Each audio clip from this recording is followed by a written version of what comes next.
به مرکز مطالعات ایران شناسی دانشگاه کالیفرنیا خوش آمدید. با اجازه شما برنامه به انگلیسی خواهد بود. من فقط خواستم خیر مقدم رو بگم به فارسی و با اجازه شما. Now I'm going to switch to English, so do not worry for an English-speaking audience. I'm the director of the Center for Persian Studies here at UC Irvine. It's a pleasure to have. I'm going to speak, yes, as loudest as I can. I would like to welcome you again for our program Feasting Iranian Style, a symposium on food, which is co-sponsored by the Farhang Foundation. I would like to thank Farhang Foundation and the trustees and all of those who are involved, who collaborate with us in making this annual program. And today, although it's raining, it is almost a full house. So thank you so much, Anishram, thank you, and others who are involved with the Farhang Foundation for supporting us.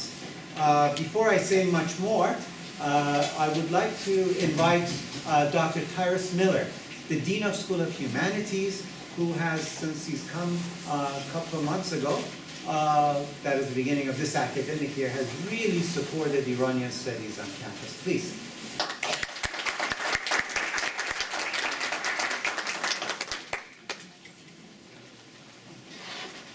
Thank you, Taraj.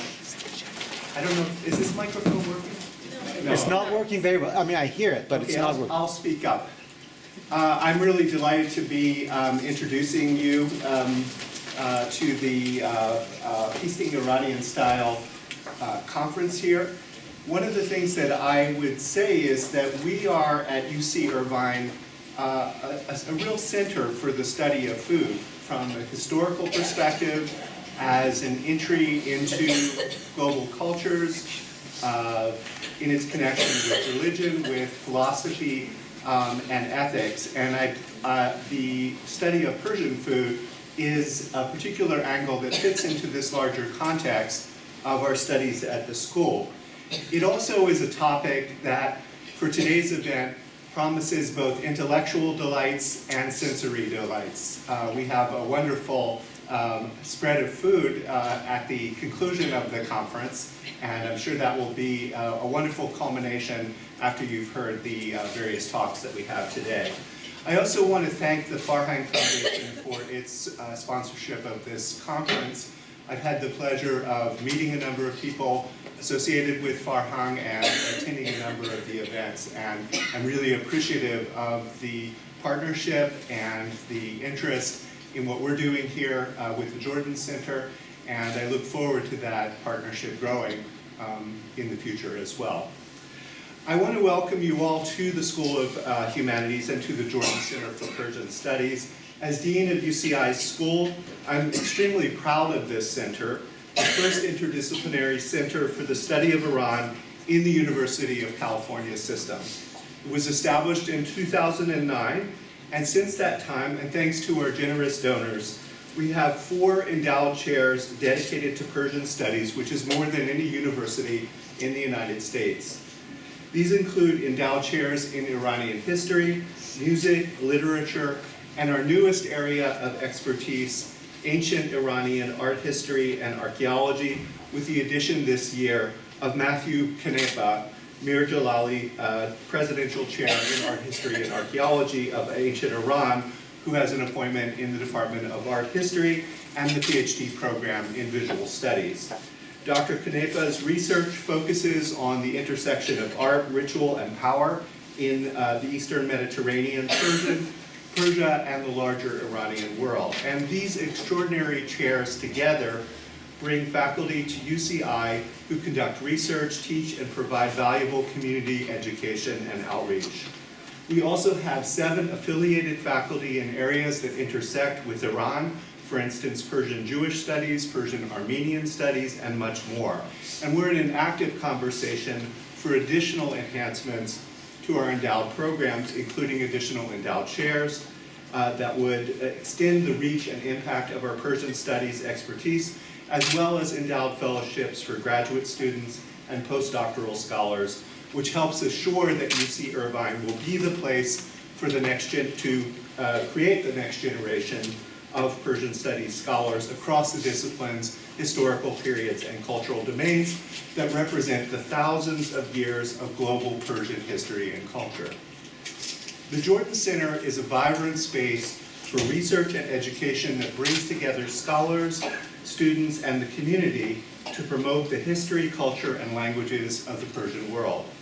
It's also a publication center of important Iranian works, scholarly publications such as the beautifully illustrated Ancient Iran series and the journal Dagir, and artistic works including DVDs and CDs of Iranian music and recitations of poetry. We're proud of the extensive community outreach the Jordan Center provides, including conferences like this, lectures, workshops, film screenings, and much, much more. I hardly know how Taraj sleeps with all of the events that are going on in connection with the Jordan Center. It also gives me great pleasure to mention our interdisciplinary minor in Persian Studies, which offers our undergraduate students the opportunity to study the Iranian and Persianate world through the study of language, literature, history, and culture. Students who complete the minor acquire a command of the Persian language and learn how to study Persian literary and historical text and selected cultural art forms, as well as the history of Iran, Afghanistan, Tajikistan, and beyond. The minor may be taken in tandem with any major, and often in majors in the humanities, of course, are key to a Persian studies minor. Now, while we've accomplished a lot in the last 10 years, we have much more to do. I believe that at UCI and at the School of Humanities, we have the opportunity in the very near future to become one of the very few preeminent centers of advanced study and cultural understanding of Iran and the Persianate world, from antiquity to today's and tomorrow's contemporary world. So thank you very much for coming to our conference. I hope that you enjoy our program, and I'll hand things back to Taraj.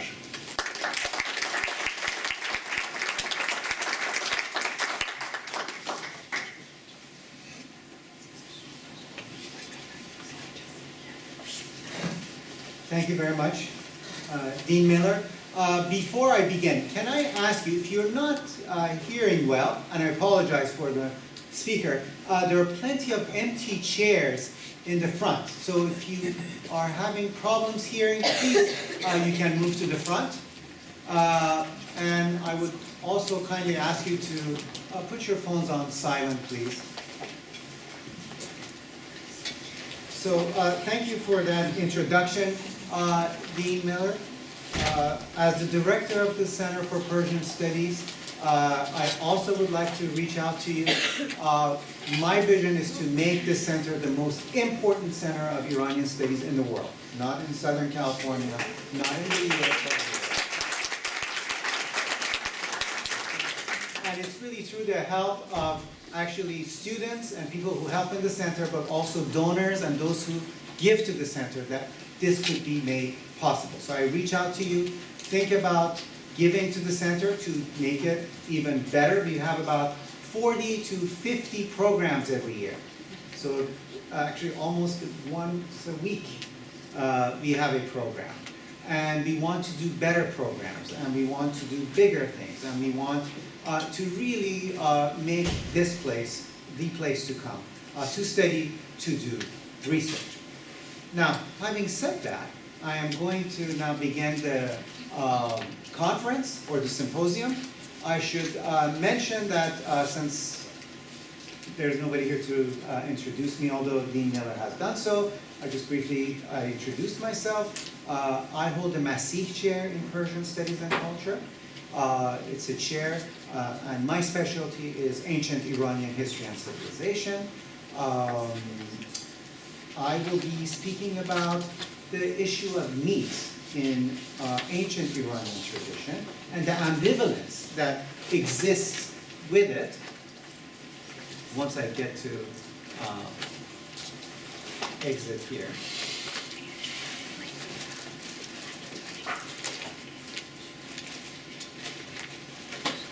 And perhaps I could bring down the light one notch. Should I do that? Yes.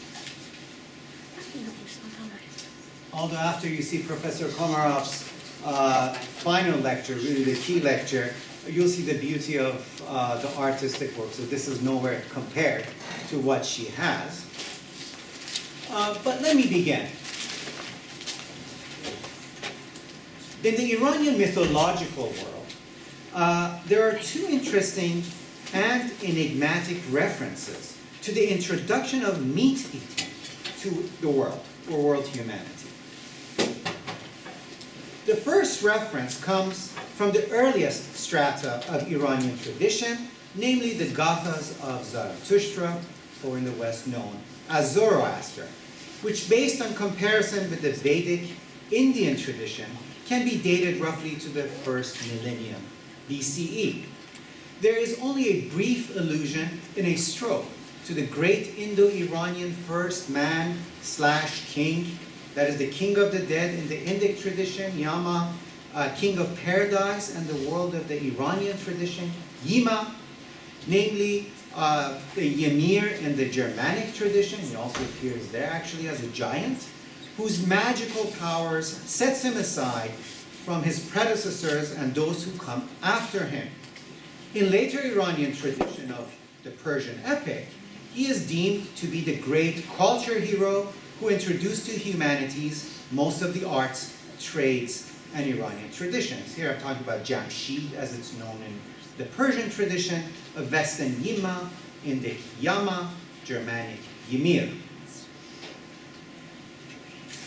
But in the Avesta, the sacred hymns of the Zoroastrians, Yima is chastised for a sin that he commits. In Yasna 32, as you're seeing it on the screen, if we follow the translation I've provided, the text should read, even Yima, son of Vivahman, became notorious for such crimes, who wished to satisfy men, our people, by stating, meat is an integral part of a complete meal. As for me, in regards to such crimes, I submit to your decision, O Mazda. And Mazda, it's invocative to the super deity of the Zoroastrian tradition, the wise Lord.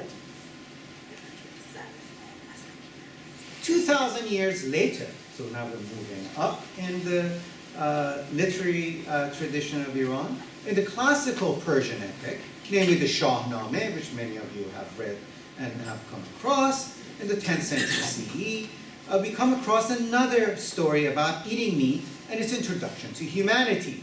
This time, it is not Yima, that is Persian Jamshid, but the villain Zahak, who dislodges Yima, or Jamshid, from the throne and takes over Iranian kingship. Here, Ahriman, or the evil spirit, otherwise known as Iblis in the Shahnameh, appears as a cook to the villain Zahak to serve his desire. Before that time, if you follow the epic, humans were vegetarians. So the text reads, except for herbs, men had naught to eat, and it was the ground that produced all, until Ahriman, the evildoer, conceived and lodged in the minds of men the thought of killing animals. Out of every genus, both of birds and quadrupeds, he contrived edibles, making use of all. Thus, in the Iranian tradition, or the narrative, two figures appear to be related to the first consumption or introduction of the eating of meat. The first is Yima, Jamshid, an important cultural hero, where the Gothic Avestan passage receives much attention, and community by later younger Avestan and Middle Persian texts about his action there is much to be said. The other is Zahak, the important villain, who first consumes all sorts of meat prepared by him by the chef in the classical Persian narrative. How are these two stories related, and why are these two divergent traditions associated with eating meat is what I will be discussing. Let us look at our first, that is the older tradition, according to the consensus among Avestan scholars. This is the language that belongs to the northeastern Iranian people, which produced what we call the Avesta, the sacred hymns of the Zoroastrians. Yima, that is Jamshid, seems to have been a well-known figure first man and first king of the pre-Zoroastrian tradition. The name itself clearly exhibits its Indo-European root, where he is castigated by Zoroaster as a sinner, and so there seems to have been an attempt to demote him and his career during the prophet's reform. This sin, which is first mentioned in the Avesta and the Yasna, was first unclear and related to taking oath, or statements. In the Avesta, it's baga huaremno, which was taught, of course, to taking a statement to be godlike. And in the Shahnameh, of course, he claims to be both king and a priest. And then Gaush Huaremno, as you see on the second passage, or link here, meat to share. This new reading is principally owed to the late Iranist Ilya Gershevich, who found an old Iranian noun. The noun is huara. So you could see huar or huara, for eating, rather than the older understanding of swearing, sogan khordan, as opposed to that huar. Gershevich found the evidence in Ossetic and Digron, and these are the languages of Iranians who settled finally in what is Ossetia now, in the Republic of Georgia and in Russia. These are Iranian speakers, they speak Iran and Digron, where the term means actually khor, wheat, grain, bread, which is based on a semantic tradition from old Iranian food. Thus, in the Gathas of Zarathustra, Yima is castigated for introducing the eating of meat to humanities. However much Zoroaster attempted to strip Yima of his important functions, such as being the first man, after the prophet, the myth of Yima, along with other important Indo-Iranian deities such as Mithra, seems to have been rehabilitated to some extent and remained in the Iranian world. In fact, in the Middle Persian or Pahlavi text, composed between 5th and 9th century CE, Jamshid or Yima is mentioned as the one who made people become immortal by eating the meat that Jam or Jamshid offered, rather than any sin. Thus, by the time of Pahlavi texts in late antiquity, meat consumption was not only seen as important, but the myth of the introduction of meat to humanity took on a positive spin. Now, on to our second story, dealing with the evil foreign ruler Zahak in the 10th century Persian epic, the Shahnameh. As mentioned, Zahak is tricked by Ahriman, the evil spirit, who has posed himself as a cook and created food from various meats to please the evil king. Zahak, which in Avestan is Ajidahaka, in its origin is nothing but the three-headed dragon of the Avestan tradition who poses himself as the enemy of the Indo-Europeans in their myths. Here's a nice, I think, photo I took off the internet. This is a 1942 war propaganda by the Allies against the Nazis. You can see Zahak, who here is the evil ruler with two snakes having grown from his shoulders. Thank you. And he is actually pictured as Hitler. And there's Mussolini, I think. And there's the Japanese emperor. So the Allies were using some of these stories as propaganda, of course, through Persian tradition and epic. As the enemy of the Aryas, or the Iranians, specifically the Indo-Iranians, the serpent/dragon primarily stops the rain and brings droughts.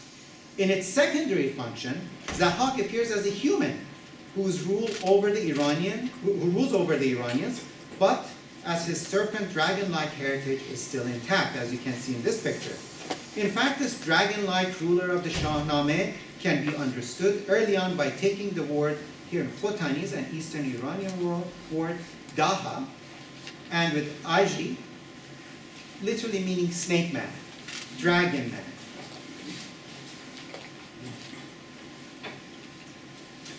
And this dragon man appears in various forms in the Indo-European tradition. Here is from the Greek Hellenic tradition, where Heracles is fighting a hydra with three heads.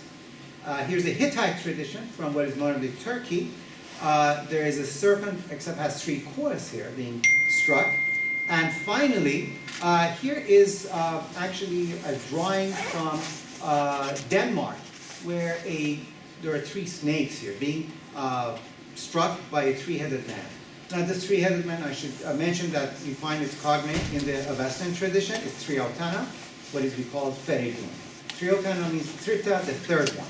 So these are part of much older tradition that seeps into this Iranian world and continues in its manifestation. This etymology matches our Zahak of the Shahnameh, who by eating meat and being tricked by the evil spirit received his punishment by having two snakes grown from his shoulders. Naturally, his head provided the third snake, which connected him to the Indo-European and the Indo-Iranian three-headed dragon. I'm not sure what to think of the connection between this myth, first recorded in the Shahnameh of Ferdowsi, and the story of another Indo-Iranian hero, Kershaspa in Indic, Kershaspa in the Avesta, Gashas in Persian, which is the middle name of my son. In Yasna 9 and Yash 19, Kershaspa, or Gashaspa, also slays various dragons, including a three-headed dragon. But here in Yasna 9, Kershaspa engages in cooking meat on top of a dragon.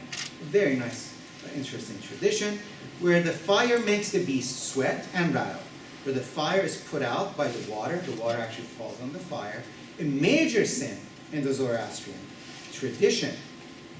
If you can read the small print, or it actually looks bigger here, it says Kershaspa, who killed the horny serpent, the horse-devouring, man-devouring, poisonous, yellow-horned serpent, over whom yellowish poison spurted out to the height of a spear shaft, on whom Kershaspa, that is our Gashas, cooked food, meat, in a metal pot. At noontime, the scoundrel became hot and began to sweat.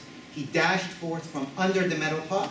He cast boiling water about. Trembling, he ran off to the side, the manly-minded Kershaspa. One wonders why, if he's called the manly-minded, Nairiomana, Nariman, he still runs away. But again, that's another tradition or another discussion. From this sin, our hero, who has thrown water onto the fire, is not allowed to enter into heaven in the Zoroastrian tradition. Either way, we find that meat and dragons are mentioned and to be connected in the Western and the Persian epic.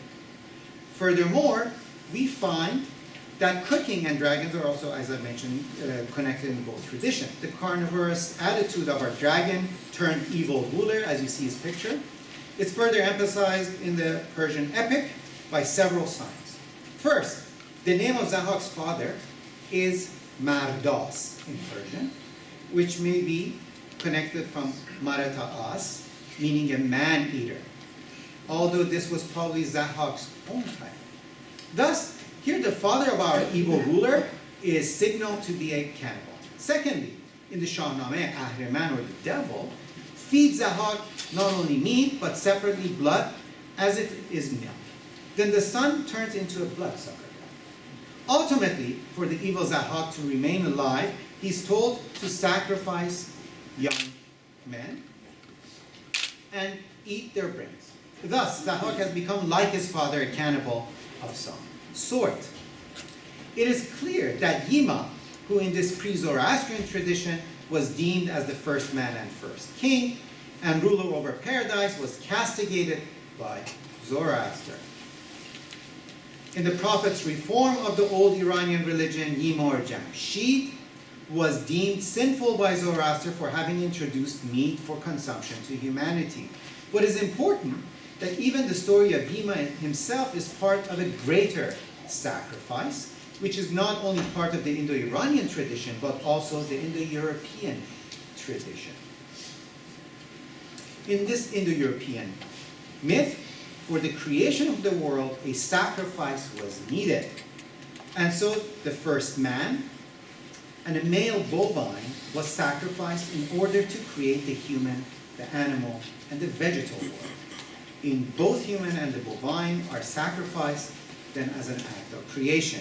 And here's a sort of a nice drawing from Mary Boyce's book, Introduction to Zoroastrianism, where the first bull and the first man are shown where they are sacrificed. In the Bundaesh, in the Pahlavi text, the bull is struck by Ahriman, falls on his side, and so does the human.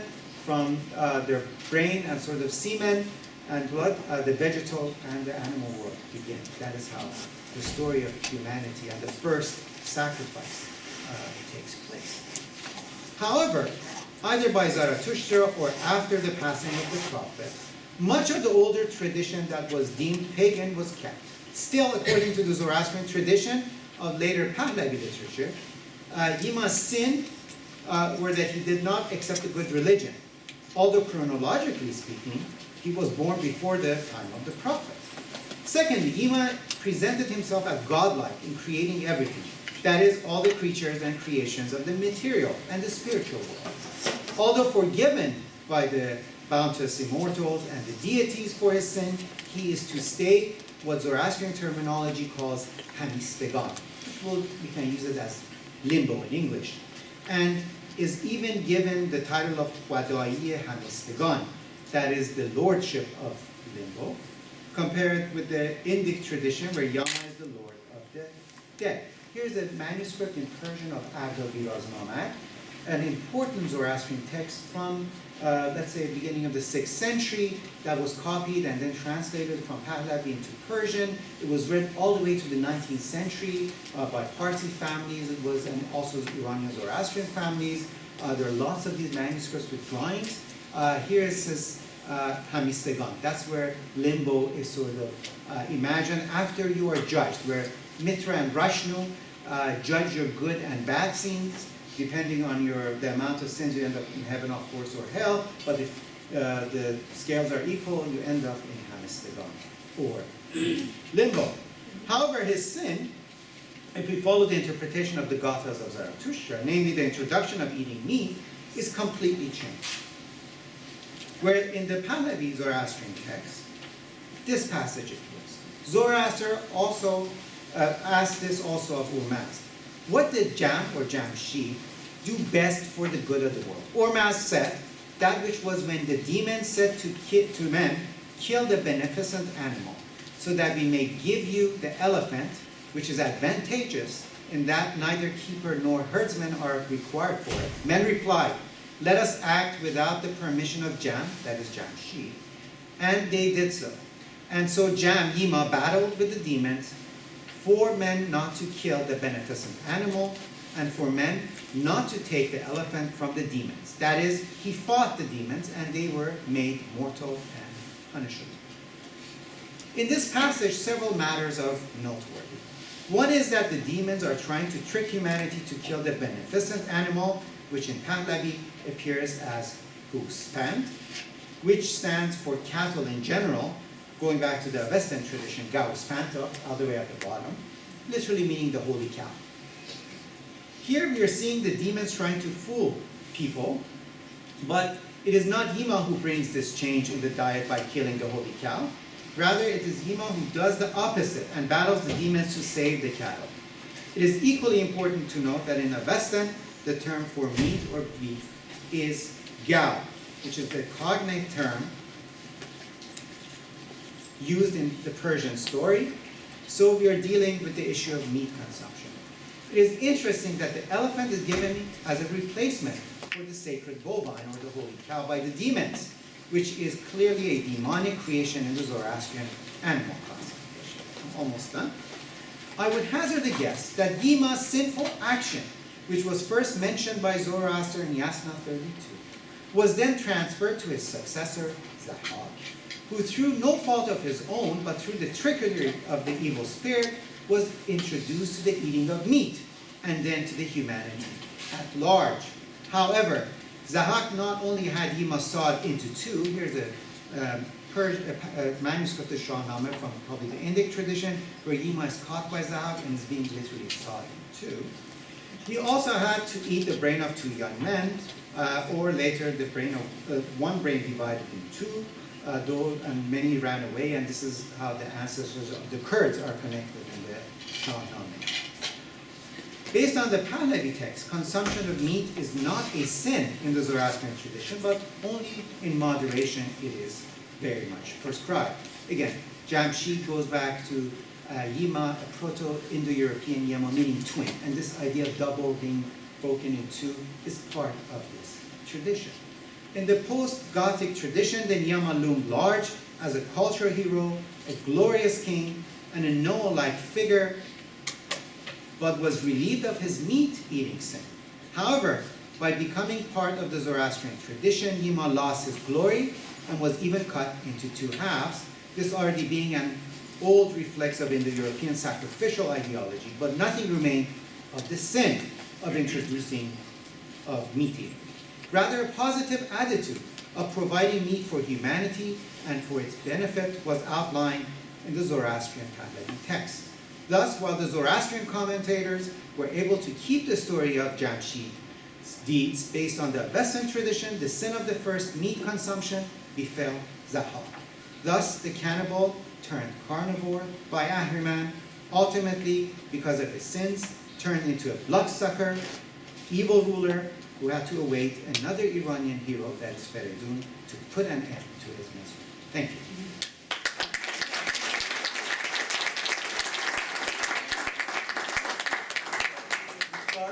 This wasn't very much invited in terms of your appetite, but I promise the next two will turn you around. So we start from the sort of ancient tradition, and then we'll come to a tradition. So let's have all the talk, and then we'll have everybody come together for questions and answers.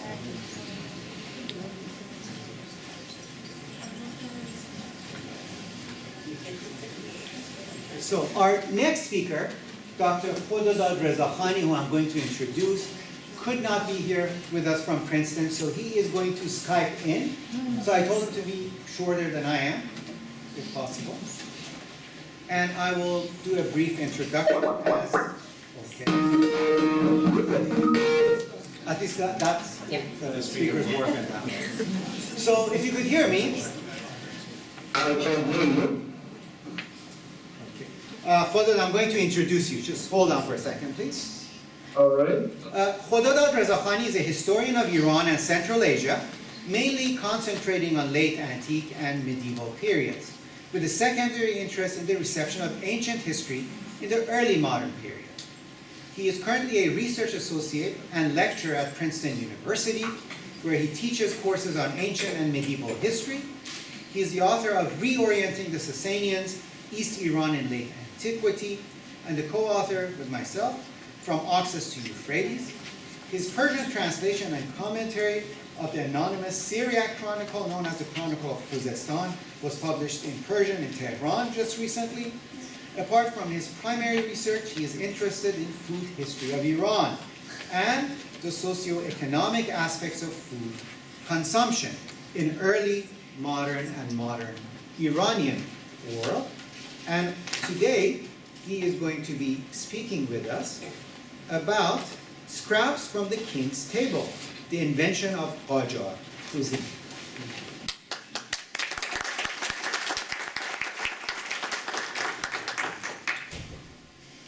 Thank you very much. Am I seen and heard well here? Yes. Yes. Better than I am. Okay. Thank you very much. So, is the presentation visible? Yes. Yes. No. No. All No. right. No. No. Presentation? You are visible.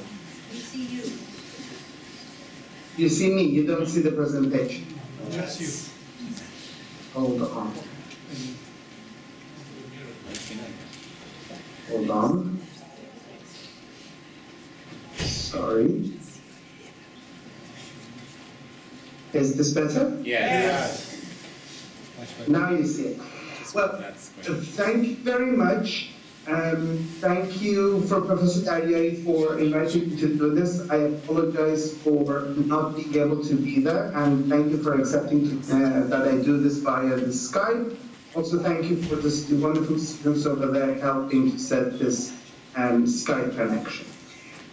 What I want to talk about today is the question that we all ask about Persian food and what the Persian food is and how it relates to our culture, and a little bit of immediate history of what we recognize today as Persian food.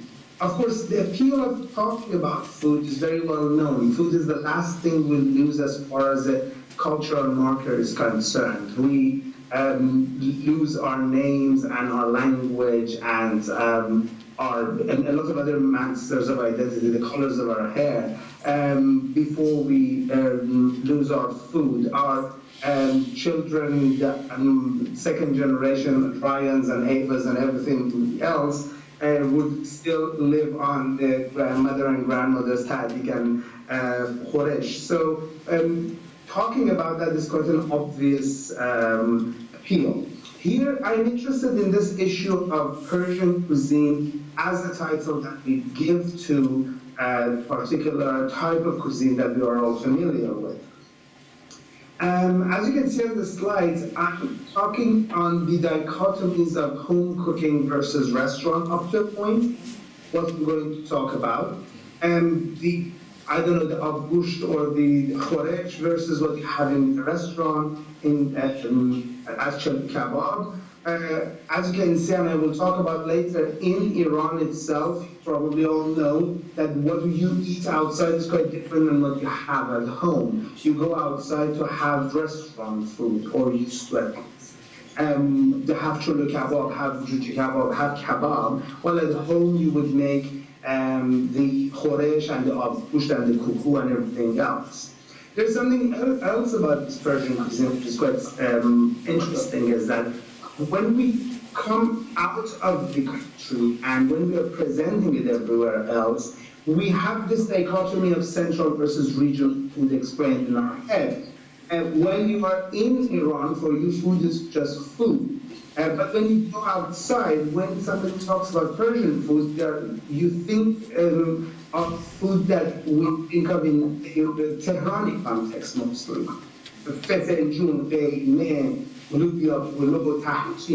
While something like shule or vavishka or veliye mahi are regional.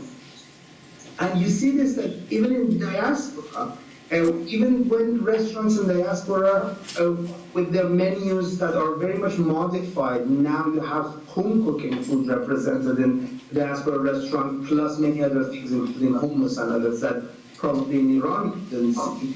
And those foods that are represented are, again, those centralized foods that I'm mentioning. Very rarely you see regional food also represented in diaspora food. Of course, this has something to do with modernity in the sense of why do we eat outside? Why do we eat more outside, less? And restaurants in diaspora are popular to addressing the same thing. In Iraq, we have a rise of home cooking, regional cooking as well. So these are all the things I'm trying to grapple. But I'm going to go through a quick history of what we talked about before I get to specifically Qajar cooking and modern cooking, which is the main point, the topic. The origins of Persian cooking cuisine would go back to evidence we have from the Sasanian period and then following that from the Abbasid period. Both of the evidence we have from here are from cookbooks that are originating in the area of today's Baghdad. So the Sasanian capital of Ctesiphon and later the Abbasid capital of Baghdad, where the recipes described are in many senses probably not that unfamiliar to the modern eye, but to the modern taste bud they would be quite different.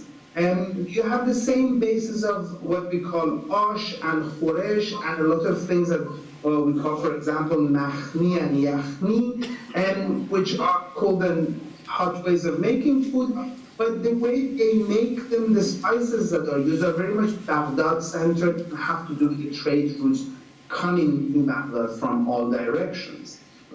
And this particular Baghdadi influenced cooking gets quite altered in the 12th and 13th, 14th centuries with the Mongol entry into Iran. Even before that, the Seljuks had brought something. So something you should notice, for example, is that you have a dominance of dairy products in Persian cooking. So you have the yogurt is very dominant, the particular type of curd yogurt or whey that you have, which is cash, And also, well, up to a point, you could also bring cheese as an important food item, and also the methods of grilling that are leading into what we recognize as kebab. But notice at the same time, things that are in the Mediterranean cuisine, so dominance of olive oil and garlic is really missing.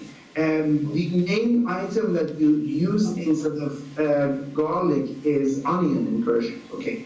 And olive and olive oil, as I mentioned, are missing. Another thing that is probably from the Mongol period is perhaps rice, or at least a modern way of making rice, what we recognize and polo and cello.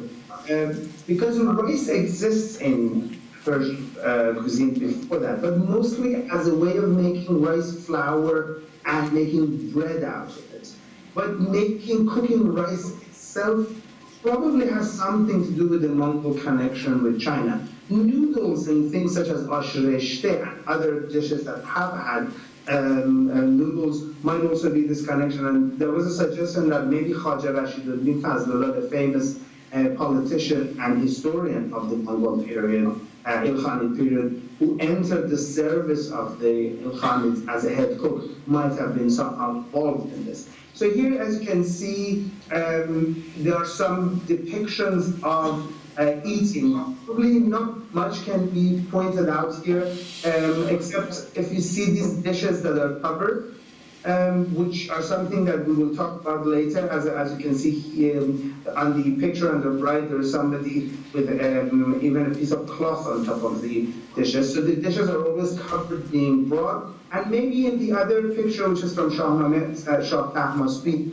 early Safavid period, maybe the open fire is a sign of grilling, which might be of some sort of relevance here. Now, what really comes along, and we could find as a direct ancestor of what we recognize today as modern Persian cooking, is the regionalization and particular influence of the Safavid court.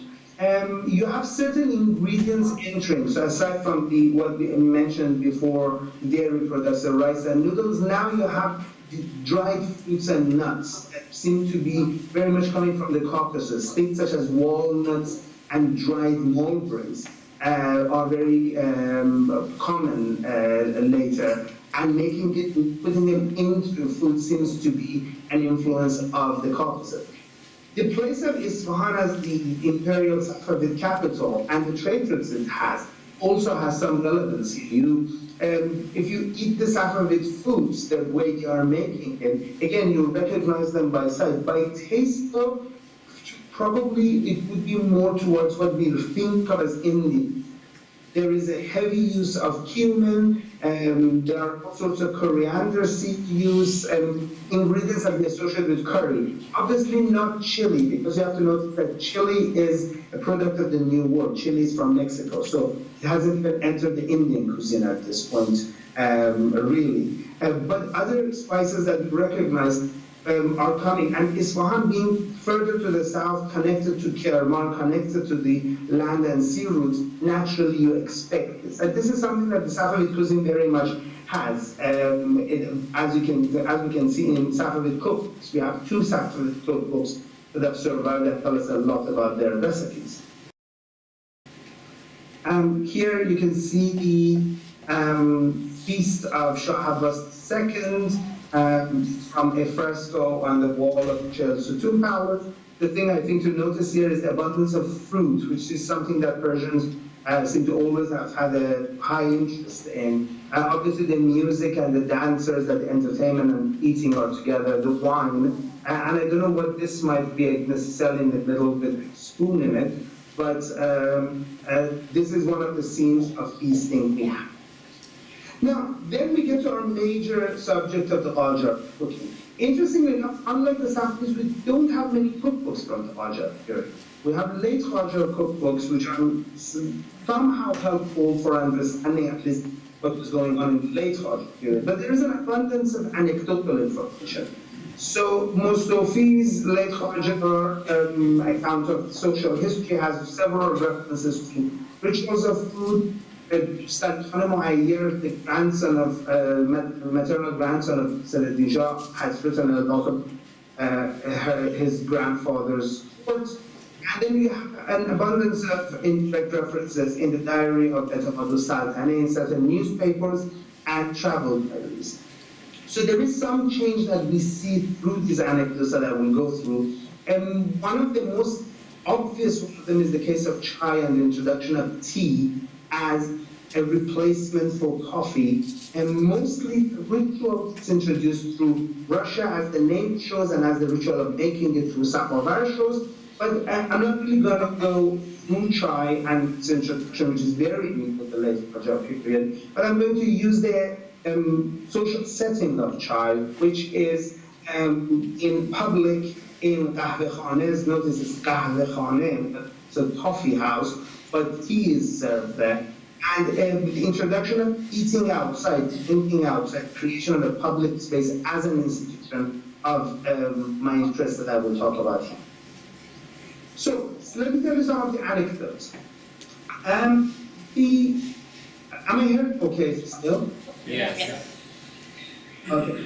Let me tell you some of the anecdotes. One of the very interesting anecdotes that I've always been interested in is that apparently from early Qajar period, there is this tale of Agha Muhammad Khan, the founder of the Qajar dynasty, and Baba Khan, future Fath Ali Shah, his nephew, are sitting together and they're having food.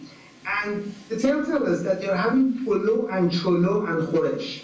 So they're having polo, and Fath Ali Shah, the future Fath Ali Shah Baba Khan, reaches over and has a huge spoon of khoresh on top of the polo. Agha Muhammad Khan, his uncle, the king, hits him on the back of the head and says, the khoresh is made for cholo. Polo already has oil and meat and vegetables. You are wasting khoresh, which is for cholo. This way you're going to actually destroy the country. Obviously, trying to say something about the wastefulness and the negative reputation of Fath Ali Shah. But one of the things that it shows is here that there is that introduction of polo, first of all, as an elite food. Second of all, separated from white rice only, cholo. Polo is the biryani style mix. Chelo is the white kind that you have to top with a fresh. And we see references to the difference, polo being considered a heavy, very elite food, chelo being considered lighter and easier to digest and usually had at night, kind of. There's another anecdote of the two of Fath Ali Shah's younger children, apparently seeing their father having food, a quiche, and they run forward and they ask for kuku, saying kuku, kuku. And the king gives them bits of the kuku and starts calling them kukuya bozorg and kukuya kudak, bigger and smaller kuku, which becomes the name of these princes, known because of this. So again, we have an anecdotal reference to the existence of this. Interesting enough, there is not much visual depiction of Fath Ali Shah having food. The big picture you see here is him actually accepting the taxes from different districts. So maybe because of his very slim figure, he didn't want to show him having a lot of food. The other little painting is a lady from Fath Ali Shah's court presenting sweetmeats, shirini, here to the court, and you can see also the apple in the background. So Fath Ali Shah, we don't actually have much about what he ate or what he had except those anecdotes. And then we get to Nasir-ad-Din Shah, from whom we have a lot of evidence. And from here, I think the story really picks up steam. There is an anecdote of Nasir-ad-Din Shah eating, and the way it is described is that he's sitting at top of the spread, the sofre, and food is brought to him in containers that have been covered and sealed by the cook to make sure that the king is not poisoned. And then the king is sitting at the head of the table, at the head of the sofa. People are sitting by his side, but they are not eating. He's the only one eating. The mention is kebabs and ash and excellent yogurt mixes that are brought to him, and they're all removed. The cover is removed by somebody, usually one of his favorite wives, sitting next to him, who then takes the kebab off of the skewer and feeds it to the king. Interesting enough, it's said that the king actually didn't swallow the meat. He chewed it and then took it out. That's beside the point. And then maybe when there were children around, he would give some of the food to the children as a way of showing favor. But there was a lot of food left. So have this in back of your minds. I will get to it later. There is another anecdote of one of Nasruddin Shah's former sighe, a temporary marriage wives, who then becomes his head cook and is known as Sultan Kababi, who then makes such great kebab and makes such a great cello kebab that she becomes the main caterer to all the parties. And we have again another funny anecdote by the ambassador of Austria, who liked the cello kebab so much that whenever he was being asked about something very good, he would answer with "Bale bale shilu kebab," meaning that that's very good. That's the expression. So, as you can see here, this is some not very good quality painting, but late sculpture painting of. They seem to be like making either ash or rice in the kitchens. The man in the back seems to suggest that he is an elite person. And here is Nasruddin Shah himself sitting at the head of the sofre. They are here preparing the annual ritual Ash of Eid al-Fitr, the end of the Ramadan here. So this is one of the pictures of the king at the table. Now, if you remember, I told you that there's a lot of food remaining. There is another anecdote, or several anecdotes actually, that the workers in the royal kitchen, after they had fed their food, would bring the kebabs and the pulao, so the mixed rice and the kebabs, from the back door of the Andarun building, the innermost sanctuary, harams of the king, to the Nasiriyah, today's Nasir Khosrow Street, and they would sell them on the side of the street. And this was very popular. A lot of people would wait around to make sure that they get the food of the king's table. So here the king is forming the public taste, and the public waits for the food that is coming out of the king's house, and it's a special kind of food that is coming out as well. Here it is sort of depicted. You can see on the picture on the left side, somebody making kebab, somebody sitting in the back and eating it. And it seems to be an establishment. And it is around this time that we also hear of shops selling kebab and cello kebab near the bazaar of Tehran. The right side, you see people buying ash, so common people. So you see, there is this institution of buying things from outside, food that you buy from outside, and a particular kind of food, for example, the kebab that you buy from outside. And this, it seems to be connected to what is going on about selling the food from the king's table. Then you have the introduction of certain foods from the European background. So one of the things that we never think about much is that the presence of tomatoes and tomato paste and tomato products in Iranian food cuisine today. This is very interesting. This seems to be, there's another anecdote that this is actually introduced, seems to be at the same time by one of the brothers of Nasruddin Shah and one of his sons-in-law, who go to France and they're familiar with tomatoes, and they bring them to Iran and they plant them, and initially people don't know what to do with it. They think it might be poisonous, it's red, it looks dangerous. So they don't have it, until one day the brother of the Shah actually makes the effort of introducing it to the people, and they actually like it, and it becomes a cheap food in the later periods, as you can see. So something like Mirza Qasemi that is usually made with only aubergines with eggplants, tomatoes are added in order to increase the amount of food because it's cheaper. You also have a reference to, by Pollack, as that the national foods of Polo, Cholo, and Ash all have rice in them. But then there is another very present reference that rice is a very dominant Irani thing, that people don't really have much rice, and that rice is an elite food.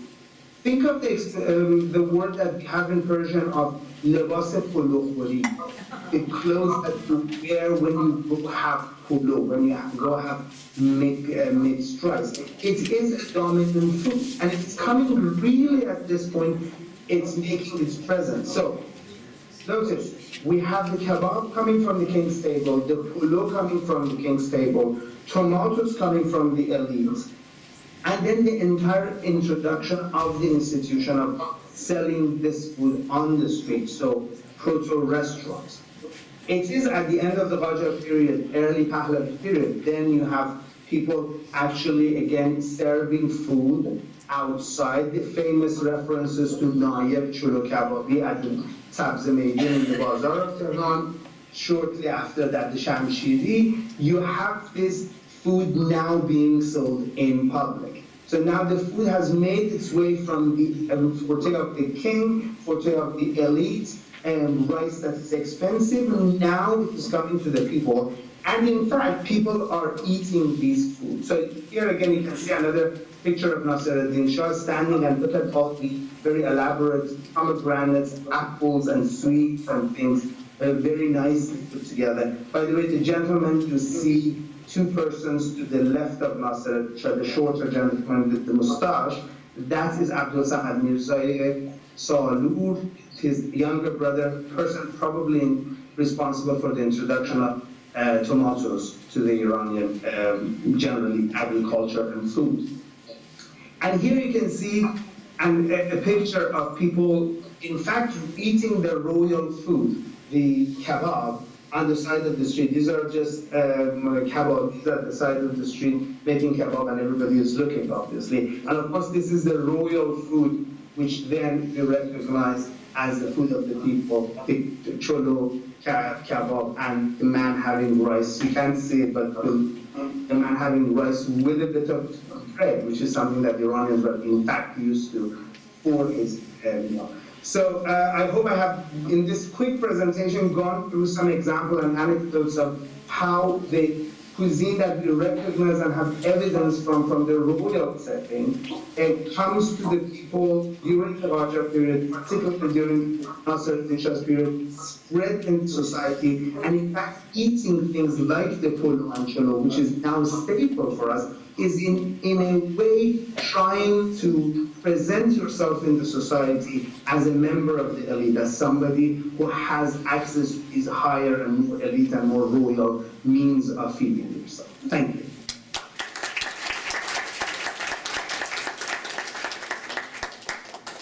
Merci for the time. Thank you very much. You're very welcome. Are there any questions? We are holding the questions at the end. So we're going to try to Skype you back to see if we will. Actually, you know what, since we have him here, if there's one or two questions, please do ask. And then we do actually have a couple of unpublished Qajar menus and recipes. There's a couple of manuscripts that I have a couple of them. And of course, we have a couple of important restaurants here. And of course, the transformation of eateries from late Qajar, Monsieur Richard Khan, who has a famous one, all the way to Chattanooga, which sort of made it a plateau, and there are connections with it. So that is something that we're exploring for next year. However, our final speaker, and perhaps the most notable one, is Dr. Linda Komra, who serves as the Los Angeles County Museum of Art's Curator of Islamic Art since 1995. Her exhibitions include The Legacy of Chinggis Khan, Courtly Art and Culture in Western Asia, A Tale of Two Persian Carpets in 2009, and Gifts of the Sultan, The Arts of Giving at the Islamic Courts in 2011. She also curated the exhibition Beauty and Identity, Islamic Art from Los Angeles County Museum of Art, currently on view at the King Abdulaziz Center for World Culture. Among her contemporary exhibitions are Islamic Art Now, Contemporary Art of the Middle East, Part 1 and Part 2 in 2015 and 16. Combining historical and contemporary art, her most recent exhibition at LACMA, which was just amazing, I thought it just blew me away, was In the Fields of Empty Days, the intersection of past and present in Iranian art in 2018. She's currently working on an internal loan exhibition titled Dining with the Sultan, the fine art of feasting at Islamic court. She's the author or editor of several books and exhibition catalogs, and has written numerous articles and books, chapters on various aspects of Islamic art. She is the recipient of a number of grants for scholarly research, including 2 Fulbright fellowships and Metropolitan Museum of Art and Getty fellowships. She was closely involved with the Los Angeles County Museum of Art's acquisition of the Medina Collection of Islamic Art in 2002, which, in combination with the museum's already existing collection of Islamic art, gives Los Angeles one of the most significant collections worldwide. In 2006, she began to acquire an exhibition or exhibit contemporary art of the Middle East, placing LACMA's collection at the forefront of American museums. Today, she will be talking about Dining with the King, the fine art of feasting at the Persian court. Please.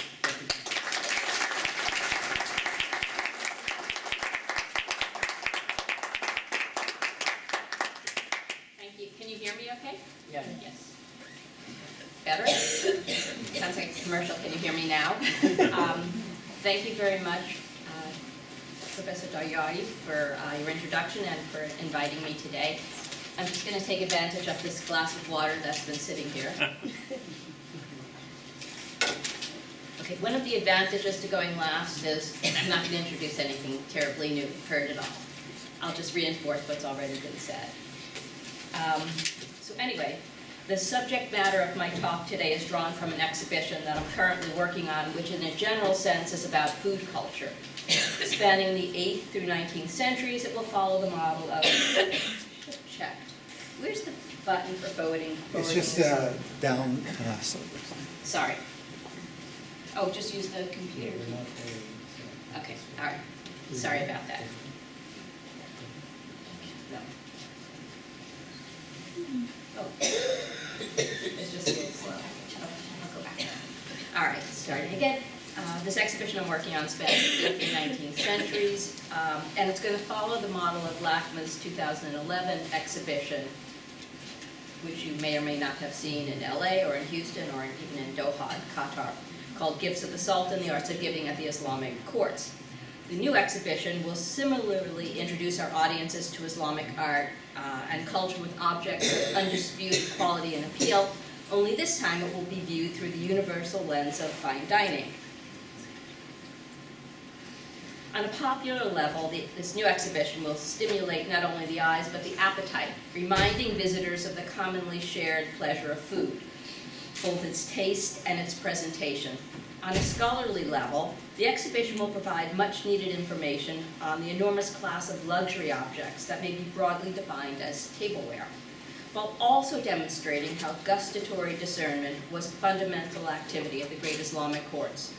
The exhibition is still a few years away, so what I have to say today is part of a work in progress, and it's tailored primarily to the Persianate world.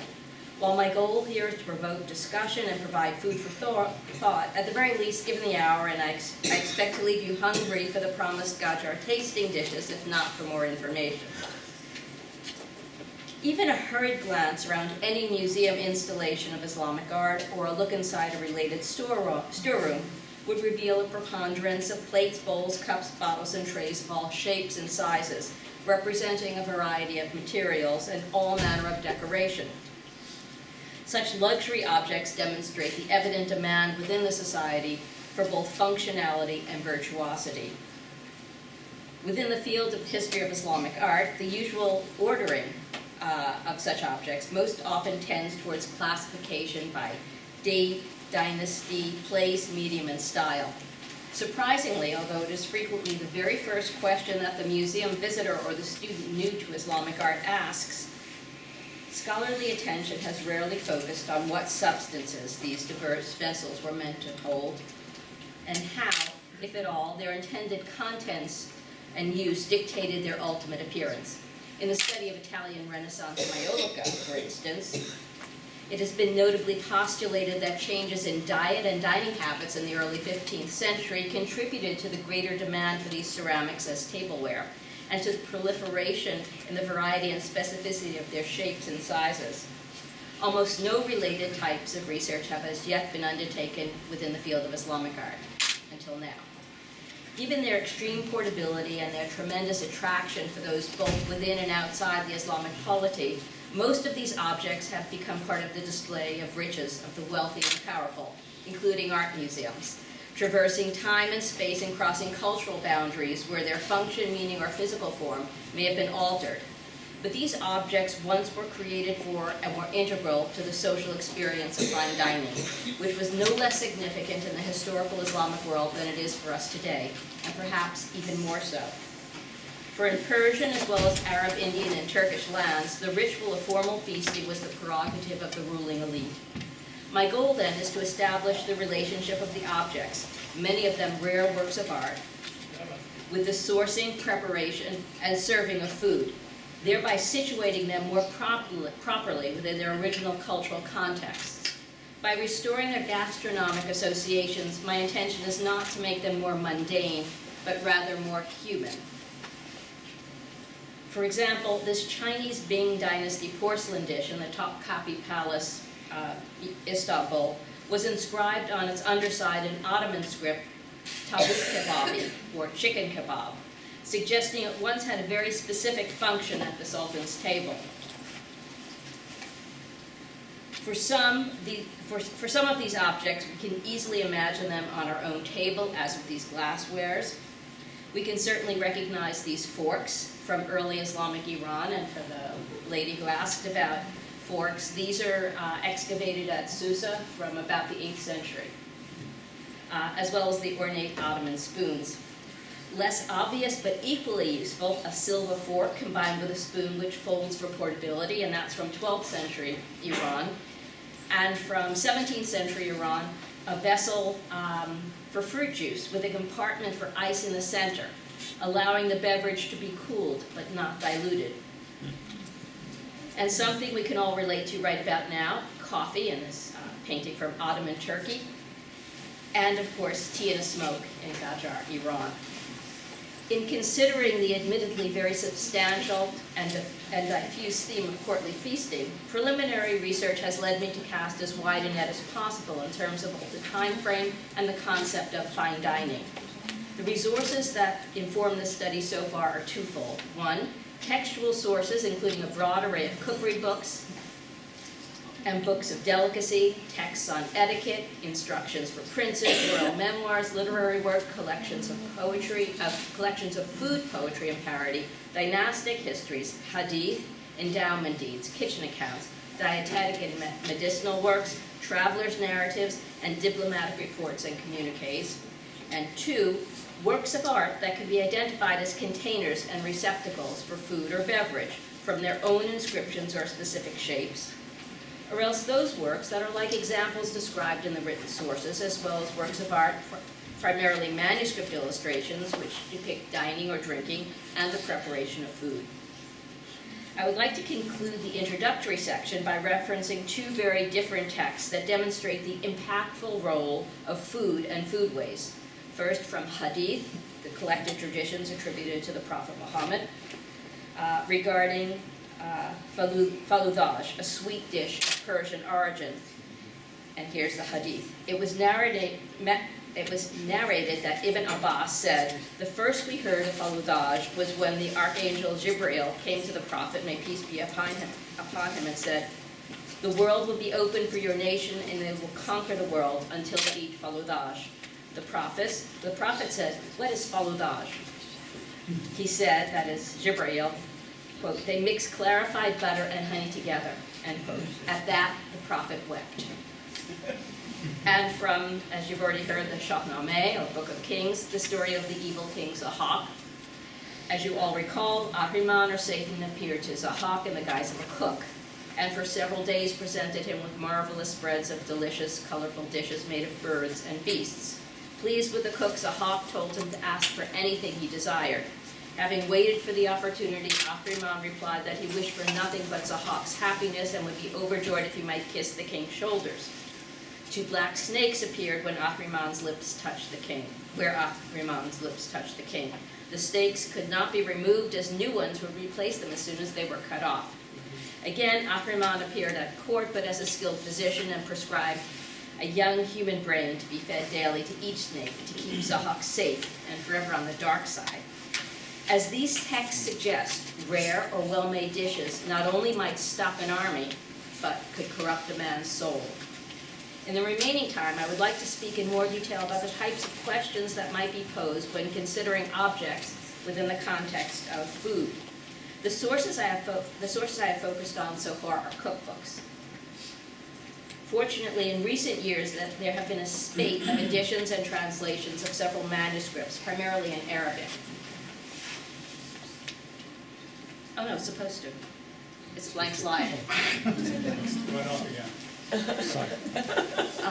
Yeah, I'd have to spend more time with art historians. While there are numerous references in cookery books in Arabic and Persian literature, or to others that describe what we might expect to find in such books, only a fraction of cookbooks seem to have survived.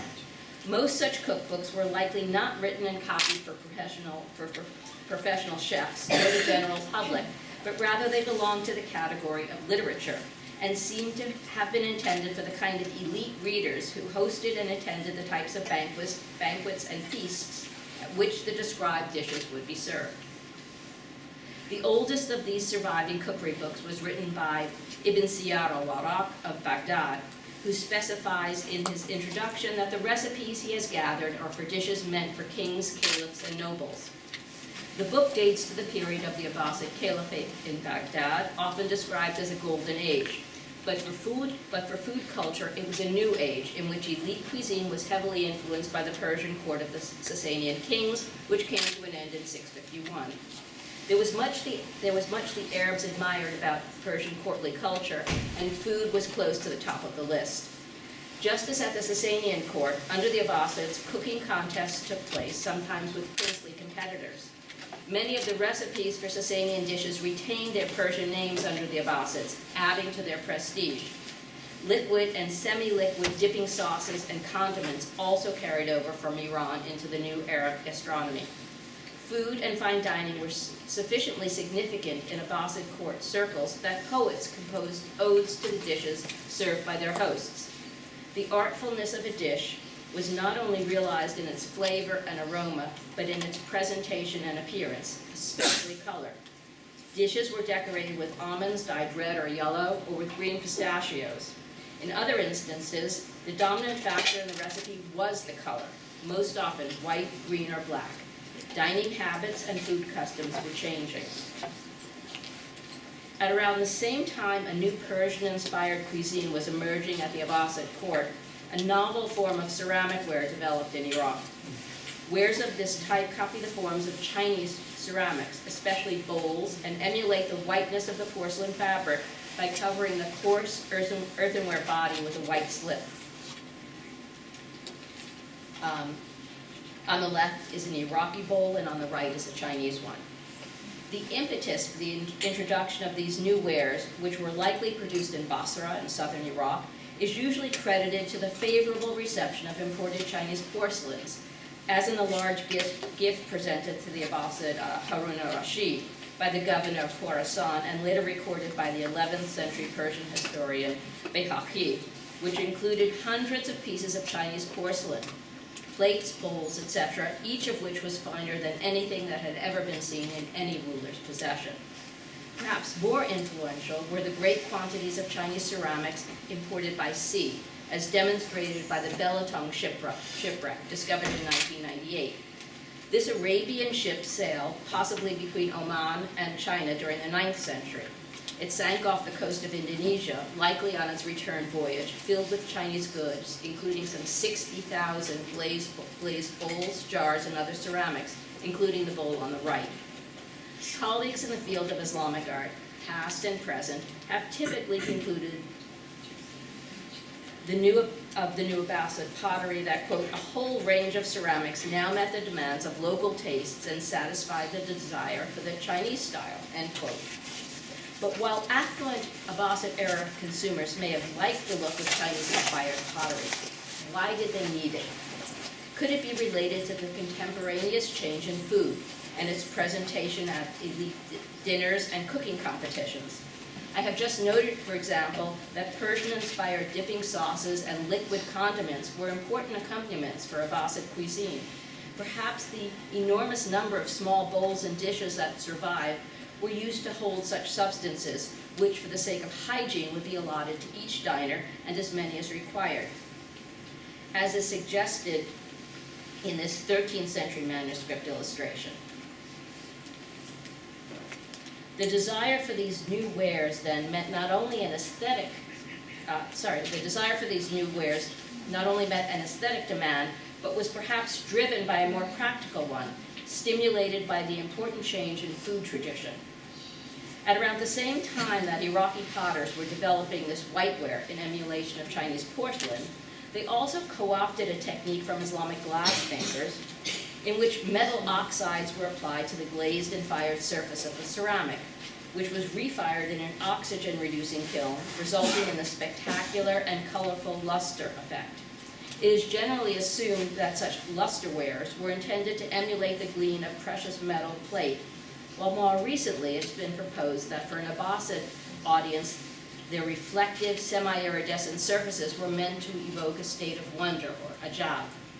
Since the food dishes served were notable for their colorful presentations, perhaps as the food diminished during the course of a meal and the multi-hued, flickering interior of the bowls were revealed, the effect was to maintain a balance of color, an explanation not incompatible with the idea of wonderment. Indeed, these bowls seem to evoke the previous noted garnish of almonds dyed red or yellow and green pistachios. Okay, this is intentional for us. I would like to look at one further possible link between cuisine and elite tableware. We know that porcelain exported from China to Islamic lands continued to have an important impact, and especially in Iran. For example, Chinese porcelain was collected at the Persian courts and was intended for both display and use, as is indicated in this remarkable double-page frontispiece in a manuscript of Sa'di's Bustan, dated 1488 and signed by Behzad, the foremost painter of the late Timurid period. Produced in Herat for Sultan Hussein Baikara, the manuscript's frontispiece depicts a scene of princely entertainment in which the inclusion and deliberate specificity of the porcelain objects were meant to attest to the rarefied atmosphere of sophistication and taste associated with Hussein Baikara's court. At the upper left, we see the porcelains displayed in a Chini Khane, and elsewhere on the twin pages, the objects are so precise in their depiction that it is possible to date them to the early Ming period, around 1403 to 1424. Here, in this painting from a Shahnameh made in northwestern Iran in the late 15th century, the blue and white bowls are probably not local products, as on the right, but rather imported Chinese porcelain, appropriate for the table, or in this case, sofre, of a king. This Iranian bowl, though inspired by Chinese blue and white wares, provides an extraordinary connection to Persian food culture. It is inscribed with a couplet by the early Timurid poet, Abu Ishaq Shirazi, known as Bushaq, from his Divan-e-Atimak, or Book of Victuals. More than a collection of food-related poetry, Bushaq's text gives the name of dishes, their ingredients, and even the festive occasions for serving them. It provides a critical link between the Arabic Baghdad cookery book of Al-Waraq, noted earlier, incorporating Sasanian-era recipes, and the earliest preserved Persian cookbooks, about which more will be said shortly. By the way, the inscribed couplet refers to a dish known as muzaffar, a sweet concoction of rice and saffron, something like shulezar, rice pudding, which was perhaps what was intended to be served in the dish. As far as I'm aware, the two earliest surviving Iranian texts, as you heard earlier, that can be called true cookbooks are from the 16th century. Both were edited by Iraj Afshar and originally published in 1982 and republished in 2010. partial English translation of one, Just the Recipes, was published as Dining at the Safavid Courts in 2017. The first of the two books, A Manual on Cooking and Its Craft, was written in 1520 by Haji Muhammad Ali Barbarchi Baghdadi, who was associated with the court of Ismail, the first Safavid Shah. His epithet, Bavarchi, suggests he was descended from a long line of cooks. Of the 135 recipes he provides, over a dozen include instructions on how the dishes are to be served. In every such instance, they are served on Chinese porcelain, chini or chini or badia chini. One such recipe is for baklava, which he instructs, quote, arrange the baklava on Chinese porcelain and sprinkle some sugar and rosewater on top, end quote. The second cookbook, in English, The Substance of Life, a treatise on the art of cooking, was written in 1594 by a certain Nurullah, a descendant of Muhammad Ali Babarchi. Nurullah was the cook to Shah Abbas I, great-grandson of Shah Ismail. In Nurullah's text, only one dish includes serving instructions, again for baklava, and it is to be served on chini, fakhoriya, safid, or imperial white Chinese porcelain. In the course of 75 years, we go from over a dozen references to using Chinese porcelain as serving dishes to just one. Is this something that might be reflected in practical terms? Let's see. In 1607-08, Shah Abbas made a large and remarkable gift to his ancestral shrine at Ardabil. As described by Iskandar Beg Munshi, who wrote a history of the Shah's reign, the donation included a collection of Chinese porcelain comprising large dishes, celadonwares, wine cups, and other related items from the Royal China Store. According to the contemporary chronicler Jalaluddin Muhammad Munajim Yazdi, who prepared a detailed inventory of Shah Abbas's gift to the shrine, there were 1,162 objects, almost entirely porcelain, as well as a deluxe group of 972 manuscripts. He states that the porcelains were installed in the purposely built Chini Khane at Ardabil in 1611. As might be expected, the porcelains are of very high quality overall. However, it is the approximately 400 blue and white pieces that take pride of place. The amassing of such a large and important assemblage must have been multi-generational, probably predating the first Safavid Shahs and incorporating other dynastic or familial collections, further enhancing its significance and historicism. Shah Ismail's court, as we heard, whose cook required porcelain serving dishes, evidently must have had its own Chinese wares, as suggested by an Ottoman register recording the booty taken in 1514 after the defeat of the Safavid army at Chaldiran, followed by the capture and sacking of the capital Tabriz, in which 64 porcelains were taken from the Hashbahesh palace and elsewhere in the city. It has generally been assumed that the specific choice of items represented in Abbas's gift to Ardabil, the Chinese porcelain and manuscripts, mainly of the Timurid and early Safavid periods, was motivated by changing tastes, and that by the early 17th century, these objects may have seemed old-fashioned to the Shah. But Nurullah's cookbook indicates that Chinese porcelain was probably already out of favor for serving the royal repast, over a decade before the gift was made and the objects transferred to Ardabil. In fact, a quick perusal of manuscript illustration from this period, depicting the precious objects brought out for display and use, exclude any porcelain, as in this painting. Or else in this well-known painting from the Chahal Satun, not the one you saw previously, depicting the meeting of Shah Abbas I with the Uzbek ruler Wali Muhammad Khan, painted some 20 years after the Shah's death, but in accord with contemporary accounts. Here, only golden vessels are depicted. European travelers' accounts of the period also have much to say about Shah Abbas's apparent taste for gold tableware. For example, Pietro della Valle, an Italian visitor to the court of Shah Abbas, who also accompanied him among his palaces and campsites, gave a detailed account of a banquet hosted by the ruler. He said, quote, "The serving wares were all large with a dome-like cover on top. These dishes could easily contain a huge amount of rice or some other cooked food in them.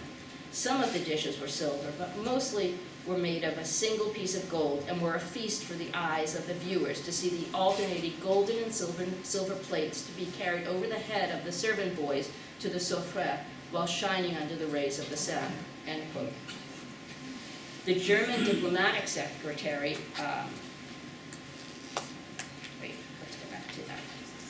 The German diplomatic secretary, Adam Ilarius, writing in the period of Abbas's son and successor, Shah Safi, noted, quote, "We found a large number of golden wares in Shah Safi's treasury room.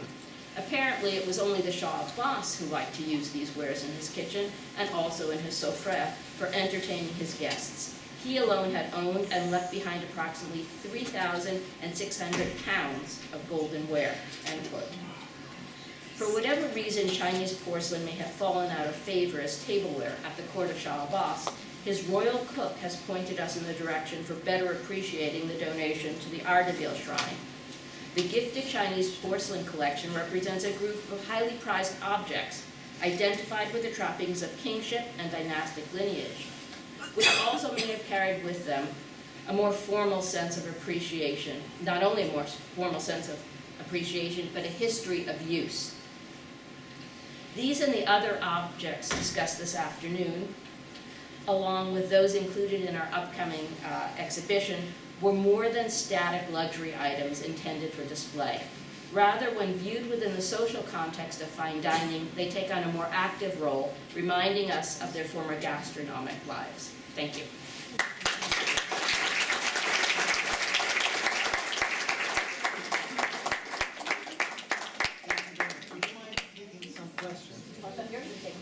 Together. How's that? Here we go. Thank We'll you. take questions together now. Please, are there any questions?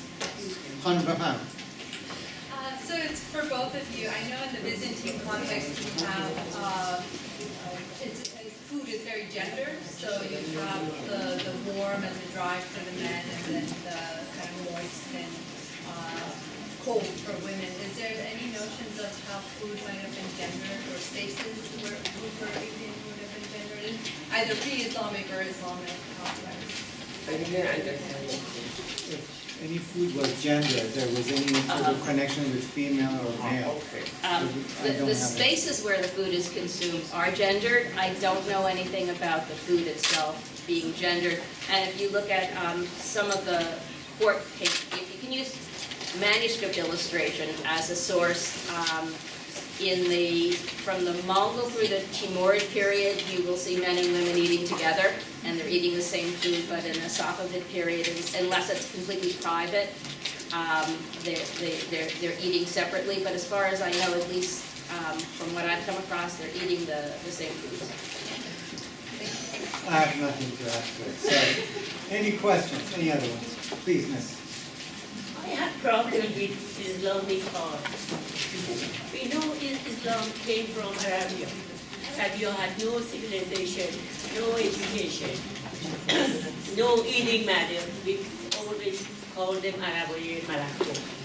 I don't know how much, this much art came from that area. My question is, what we call Islamic art is what is after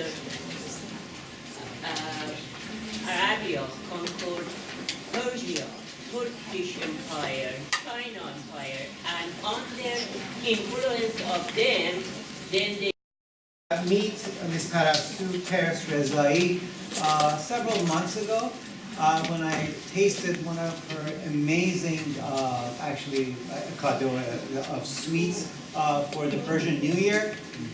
But it's just not something that is sweet, but it was beautiful to see. I mean, this was something really different from lots of other pastries that I had tried. And then I got to eat with her, and then I found out, boy, there's much more to this. So I'm going to ask Ms. Rezai, who is the owner of Maison de la Fort here in Orange County, who has prepared for us several dishes, and she's going to be talking about it. She's also made this beautiful menu. I hope you have one form or another of it, to tell us in a couple of minutes what she has been doing. Please.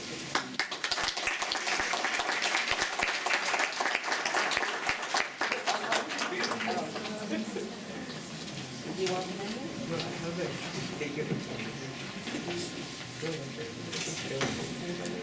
hello all. Louder. Louder? Okay. So, thank you so much for everybody to come and. Can't hear you. Oh, that doesn't work? Okay. Okay, so hello all, and thank you so much for all coming here. And I would like to thank Jordan Center and Farhang Foundation to give me this opportunity to be part of this very educational and delicious event. And we all have heard all the good talks from the good speakers here today, and I'm going to make it short because I know we are all ready for the food. Obviously, at this point of the day, it's Sunday afternoon, it's raining, and thanks for the Khodadad who covered a very good section of kebab, which it brought more appetite to all of us. But I'm not going to serve kebab, obviously, I mean, unfortunately. But I would like to just explain a little bit about the menu I prepared and the reason behind that, the items. Usually as a chef, the most challenging part is how can I prepare for the food, and usually we are trying to use as much as the ingredients that are available to us. To me, this particular one was the challenge that I had was what not to use, that I can kind of make the food that it's more similar to the past, where we did not have all the ingredients available to us. And it was more regional and more seasonal of the ingredients. So, and I tried to limit myself as much as I could, and thanks to the Costco, we have everything available nowadays, especially here. And my other challenge was that I was trying to make it the taste of the food a little bit different, and yet I wanted to be enough familiar for us that we can enjoy the food, and as well as getting more familiar with what they had back then. I tried to use a lot of different spices. I tried to limit myself of using the oven or the grill, and I was trying to commit myself to see what was their challenges, not just the King Landing, but just the people, and make the food whatever they had available and their sources. So what we have here is a very selective items of the cookbook that I had available to me from the past. And I hope you all enjoy it. And I'm going to make it short because I know you're all ready for the food. And it's just like all hell food is here. So enjoy it. Thank you. Please don't go yet. Hold on. I'm going to get you. Yes, as she's walking, because she has to be, of course, at the head there, I would like to again to close quite quickly. I'd like to thank the Farhang Foundation again for their support. Adirza-Jan, thank you. Anusha-Jan, and I think I saw Sydney, one of the other trustees. Sydney-Jan, thank you. And I'm missing somebody. I apologize here. Oh, Ms. Moshayedi, thank you very much for your support. Again, I hope you help us to make this center grow. I'll be happy to speak with you about what we can do in terms of the promotion of Iranian studies. And Dr. Kamarov actually said something quite fun. Thank you so much. We have others who are back there for back. Thanks so much.